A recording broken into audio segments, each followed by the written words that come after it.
Europe than in America, but believe me, they are trying, they being the ISIS fanatics and the jihadists, they are trying to hit us here. And we go to the airport, everything's changed, all right? We go into major cities, there's cops everywhere. We go to a ball game, you get winded down, all right? So the terrorists really have put the world in a place where the world never should have been. And the reason that they're allowed to get away with it is that the world is not together.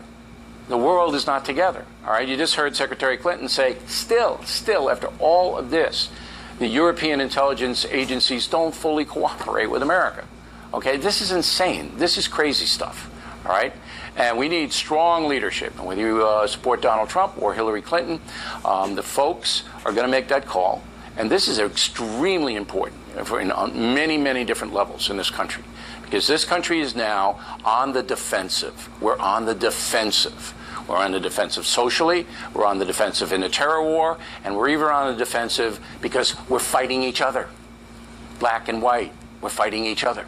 We're all on defense. And that's not, if you study American history, that's not where this nation has traditionally been. So now, we have to step up, and we have to tell the world, we're going to take care of these ISIS people.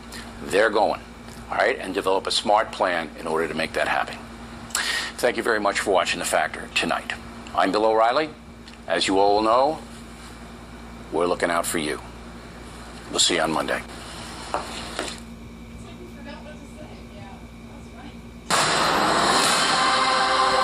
Lots of news breaking tonight. A day of national celebration turns into a scene of mind-numbing horror as France once again finds itself the target of a major terror attack.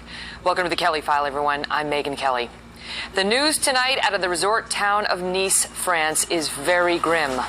A local official now saying 77 people are dead, 50 injured in what by all measures appears to have been a terrorist attack. It all started as a beautiful night on the French Riviera where folks had gathered to enjoy fireworks marking Bastille Day, a celebration similar to our 4th of July. But the beauty of the night quickly shattered by someone who was clearly intent on doing as much harm as possible. We warn you, the videos and images you are about to see are disturbing, although we will not show you the most disturbing in our possession. A large truck, reportedly laden with explosives, appears to come out of nowhere, going at full speed, plowing through the crowds of human beings. Eyewitnesses report the truck appeared to be intentionally targeting people, zigzagging through the crowd. Those in its path desperately tried to save themselves, while horrified onlookers in hotel rooms above watched helplessly, some filming the aftermath. We'll be joined by some of them this hour. Gruesome images also flooded social media accounts. Many so awful we cannot show them on TV. We will not. Images of bodies strewn across the roadways, some barely recognizable. We have a lot to get to tonight, including eyewitnesses who were on the scene and breaking news on who may be responsible, with General Mike Flynn, Congressman Pete King, author Brad Thor, and more than a dozen others. We have a lot to get to tonight, but we begin the evening with Benjamin Hall reporting from London. Benjamin?